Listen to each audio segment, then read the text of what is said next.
భారతదేశం నా మాతృభూమి, భారతీయులందరూ నా సహోదరులు.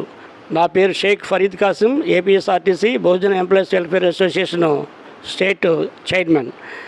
ఈరోజు ముఖ్యంగా ఫాతిమా షేక్ గారి యొక్క 195వ జయంతి ఉత్సవం ఈ ఫ్లాష్ ఆఫీసులో ఏలూరు ఎన్ఆర్పేటలో జరుపుకోవడం ఈ సమాజానికి మేము ఇచ్చే సంకేతం.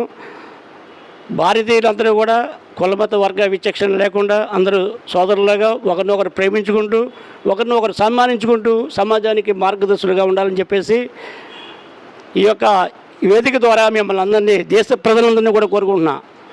ఆ రోజు జ్యోతిబా పూలే, సావిత్రిబాయి పూలే చేసినటువంటి సేవలో భాగంగా ఆవిడ కూడా సామాజిక కార్యక్రమాలు చేసి చరిత్రలో మొట్టమొదటి ముస్లిం మహిళా ఉపాధ్యాయురాలుగా నిలిచింది.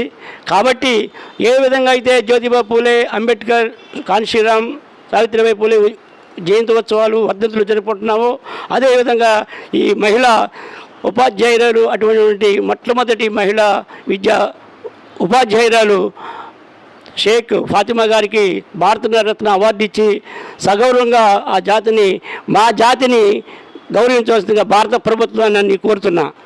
ముఖ్యంగా ఈరోజు విద్య పట్ల ఆవశ్యకత అవసరం. ఆనాడే జ్యోతిబా పూలే గారు ఎన్నో అవమానాలకి గురయ్యి ఏమైనా సరే విద్యను ముందుకు సాగించాలని చెప్పేసి అడ్డంకులు ఎన్ని ఎదురైనప్పటికీ కూడా ఈ మహిళలకు పాఠశాలలు ఏర్పాటు చేసి విద్యాబోధన చేసి అనేక కార్యక్రమాలు నిర్వహించారు. అందులో భాగంగా ఒకరోజు ఎన్నో ఆటంకాలు ఏర్పడ్డాయి స్కూలు మూసేయమని.